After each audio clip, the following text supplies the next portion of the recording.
Chop বানানোর জন্য আমি এখানেই প্রথমে চিংড়ি মাছ নিয়ে নিয়েছি। সেগুলো শুধুমাত্র মাথাগুলো ছাড়িয়ে রেখেছি, পুরোটাই ল্যাজ সমেত আছে, দেখতেই পাচ্ছেন। তারপর এখানে আছে বেসন, আর এখানে আছে হাফ চামচ নুন, হাফ চামচ লঙ্কা গুঁড়ো, হলুদ গুঁড়ো আর একদম সামান্য পরিমাণে খাবার সোডা। আর এখানে আমি আলুটা আগে থেকেই সিদ্ধ করে রেখেছি। আর তার সাথে আমি নিয়ে নিয়েছি কোচানো পেঁয়াজ, আমি দুটোর মতো পেঁয়াজ নিয়েছি। এখানে 4-5টা কাঁচা লঙ্কা নিয়ে নিয়েছি, আর কিছু রসুন আছে আর আদা কুচি আছে। আর এখানে আমি এটা ভাজা মশলা বানানোর জন্য নিয়ে নিয়েছি গোটা জিরে, একটা শুকনো লঙ্কা, 3টে এলাচ, 3টে লবঙ্গ আর 2 টুকরো দারুচিনি। চলুন পুরো ভিডিওটা দেখতে থাকুন, একটুকু স্কিপ না করে। প্রথমেই আমি এখানে বেসনটা মাখিয়ে নেব। যে গুঁড়ো মশলাগুলো নিয়েছিলাম সবগুলোই আমি এর মধ্যে দিয়ে দিচ্ছি, কারণ বেসনটা একটু মাখিয়ে রাখলে তবে এটা ভালো হবে।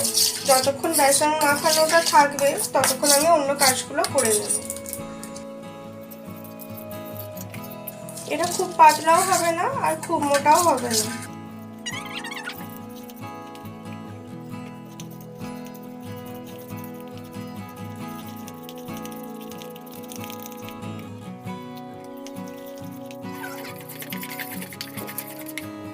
দেখতেই পাচ্ছেন বেসনটা আমার মাখানো হয়ে গেছে, খুব পাতলা কিন্তু হয় না, মোটামুটি গাঢ়ই আছে। এরকমই আপনারাও করার চেষ্টা করবেন। যে গোটা মশলাগুলো নিয়েছিলাম সেগুলো আমি একটু ভেজে নেব।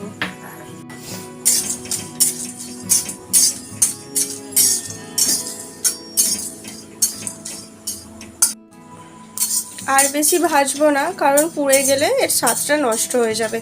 এবার আমি গ্যাস বন্ধ করে রেখে দেব, ঠান্ডা হলে মিক্সিতে গুঁড়ো করে নেব। প্রথমে আমি ভাজা মশলাগুলো গুঁড়ো করে নেব।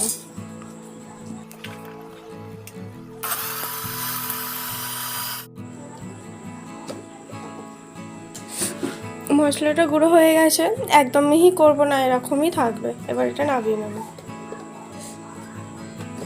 এবার আমি মিক্সিতে কোচানো পেঁয়াজ, আদা, রসুন আর কাঁচা লঙ্কাগুলো দিয়ে একসাথে মিক্স করে নেব।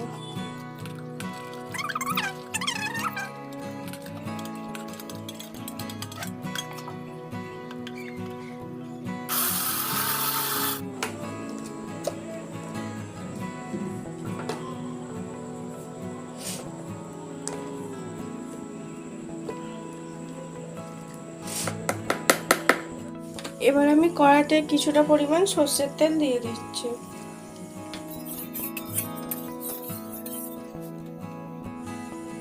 এবার আমি মাছগুলো এক এক করে ভাজার জন্য দিয়ে দেব।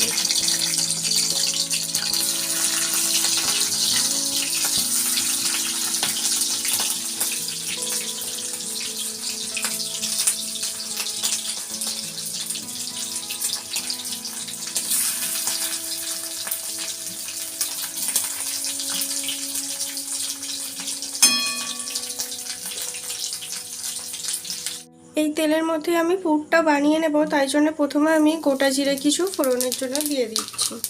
এবার বেটে নেওয়া পেস্ট আমি কড়ার মধ্যে দিয়ে দেব।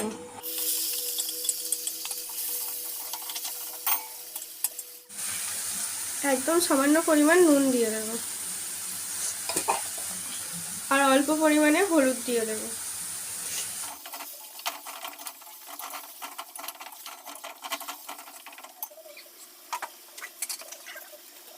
এবার আমি কালারের জন্য একদম অল্প পরিমাণ কাশ্মীরি মির্চ দিয়ে দিচ্ছি। এবার আমি সিদ্ধ করে রাখা আলুগুলো ম্যাশার দিয়ে একটু ম্যাশ করে নেব। একদম যে খুব মিহি করতে হবে তা না, এমনি জাস্ট হালকা করে ম্যাশ করে নিলেই হবে।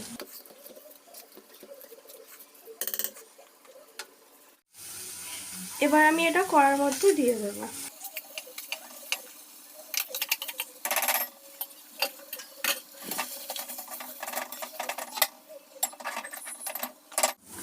পুরটা একদম রেডি হয়ে গেছে। নামিয়ে নেওয়ার আগে যে আমি ভাজা মশলাটা করেছিলাম সেটা উপর থেকে ছড়িয়ে একবার মিশিয়ে নিয়েই নামিয়ে নেব।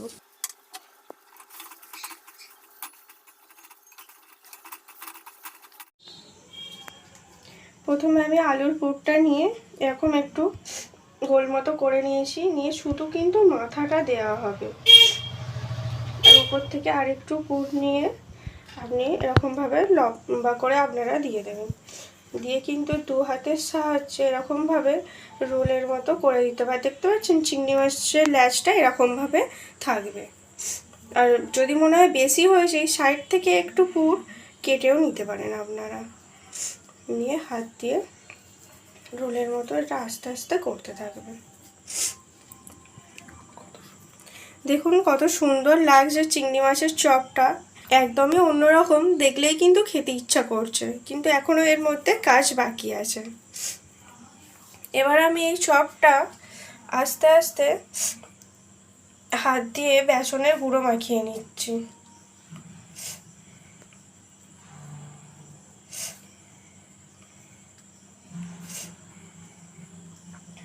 আপনারাও কিন্তু দুটো হাতের ব্যবহার করবেন, এক হাতে এটা কখনোই হবে না। আর ল্যাচটা বেঁকে গেলে ল্যাচটা একটু লম্বা করে দেবেন।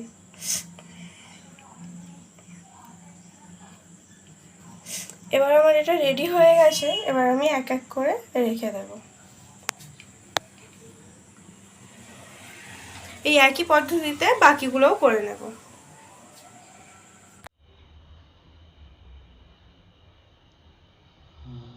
আমার সব কটা চিংড়ি মাছই চপের আকারে গড়া কমপ্লিট হয়ে গেছে।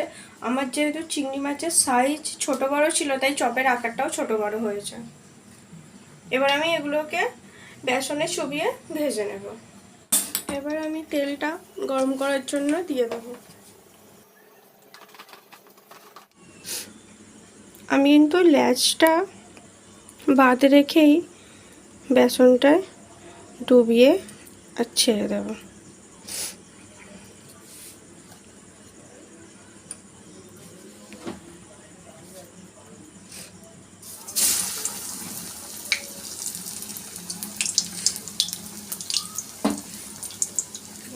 একটু পাতলা হয়নি,